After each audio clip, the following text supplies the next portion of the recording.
K방산을 대표하는 그 지상에서 주요 무기 체제는 어떤 것들이 있을까요? 일단 지상을 보자면 이제 기동전력이라고 할 수 있는 K2 전차, 그 다음에 화력이라고 할 수 있는 K9 자주포가 있고요. 특히 이제 K2 전차 같은 경우에는 우리 군의 핵심적인 전차 중에 하나입니다. 그리고 특징 중에 하나가 저는 사실 이제 K2 전차도 타봤는데 전차는 좀 우리가 흔히 타는 자동차하고 좀 틀려요.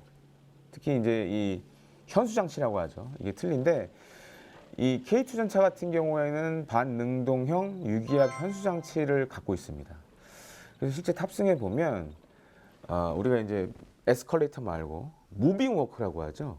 이제 험지를 돌파할 때도 마치 무빙 워크 위를 이렇게 가는 것처럼 크게 흔들림이 없어요. 근데 예를 들어 자동차로 우리가 험지를 간다 그러면 그게 대부분 아무리 좋은 서스펜션을 갖고 있어도 느껴지잖아요. 근데 반면에 이 K2 전차나 K9 자주포도 마찬가지입니다. 이 현수 장치에 이 유기압 현수 장치를 사용하고 있기 때문에 그런 그 험지 돌파를 할 때도 이 실제 차 내에 전해지는 그런 충격이라든가 이런 것들은 대부분 좀 많이 상쇄가 되는 그런 특징을 갖고 있고 사실 저는 K2 전차를 뭐 이렇게 많이 표현을 합니다. 전차계의 제네시스다. 그렇게 많이 표현을 하는데 독일의 레오파르트 2나 아니면 이제 미국의 M1 전차에 비해서는 뭐 네임 밸류라든가 이런 브랜드 밸류는 좀 떨어지지만 성능 자체는 결코 뒤처지지 않는다.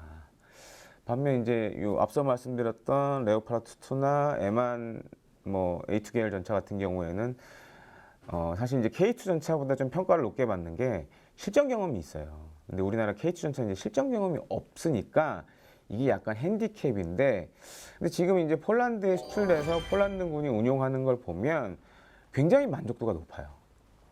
그런 측면에서는 충분히 향후에도 추가적인 수출이 가능성이 좀 높다라고 보여지고, K9 자주포는 사실 뭐 앞서도 말씀드렸지만 뭐 사실상 세계 시장 점유율 1위 기록하고 있고, 또 한 가지로는 지금 이제 우리 군에서 쓰고 있는 K9 자주포가 1000문이 넘습니다.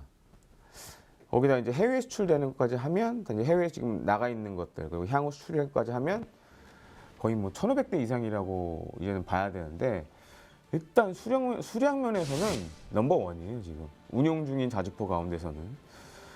그러다 보니까 어느 정도 이제 규모의 경제를 갖췄고, 그러니까 도입국 입장에서 이제 장점으로 꼽힐 수 있는 게 물론 성능도 있지만 대수가 많다 그러는 거는 그만큼 운용하기 좋다라는 얘기도 나올 수가 있습니다. 그러니까 여러 가지 부품을 도입한다라든가 이런 데 있어서 전혀 문제가 없다라는 거죠.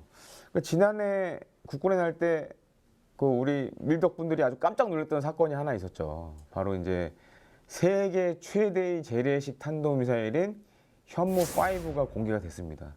사실 저도 이제 어떻게 보면 이게 기사로만 봤던 무기체계였는데 국군의 날에 등장하면서 저도 깜짝 놀랐거든요. 근데 크기를 이제 대충 짐작을 해보니까 거의 그 미국의 그 미니트맨 3라는 ICBM급의 무게를 갖고 있는 걸로 추정이 돼요. 그 정도로 사실 전 세계에서 그렇게 큰 재래식 탄도미사일은 없거든요. 근데 이런 것들을 우리 손으로 독자 개발했다라는 거. 이런 것들은 지난해가 우리나라가 국산 미사일 개발한 지 제가 계산해 보니까 한 50주년 정도 되더라고요. 이 현무5가 K미사일 50주년을 장식하는 그런 핵심적인 요소가 되지 않았나라고 생각을 하고, 특히 이제 최근 뭐 이란, 이스라엘 간에 뭐 여러 차례 미사일로 이용한 교전이 있으면서 전 세계적으로 이 미사일 방어 체계에 대한 관심이 굉장히 높습니다. 근데 지금 이제 전 세계적으로 어떤 문제가 있냐면, 미국 하면 우리가 떠오르는 미사일 유격체가 이제 패트리어트죠. 근데 패트리어트가 지금 이제 워낙 주문량이 많다 보니까 만약에 지금 계약을 한다 그래도 뭐 3년, 4년 뒤에 받을 수 있어요. 근데 지금 급한 나라들이 많거든요. 그러다 보니까 이제 대안으로 이 천궁2를 선택하는 나라들이 늘어나고 있어요. 그리고 이제 최근에 또 사실 천무도 일종의 화력 체계 중에 하나인데 K9 자주포만큼 또 주목을 받고 있어요. 그래서 폴란드가 대규모 구매를 했고, 그 전에는 이제 UAE, 사우디아라비아도 또 구매를 했거든요. 그래서 지금 전 세계적으로 사실 이 다연장 로켓포 체계에 대한 수요가 좀 폭발적으로 늘어나고 있어요.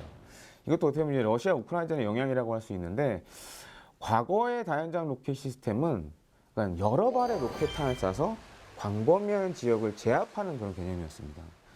근데 지금의 이 다연장 로켓 시스템은 그렇게 과거처럼 많은 포탄을 쏘는 게 아니라 한 발, 두 발의 유도탄을 써서 적의 중요 목표물을 타격하는 그런 걸 많이 하고 있어요. 더욱이 이제 우리나라가 만든 천무 같은 경우에는 그런 이제 유도탄뿐만 아니라 지대지 미사일도 탑재를 할 수가 있습니다.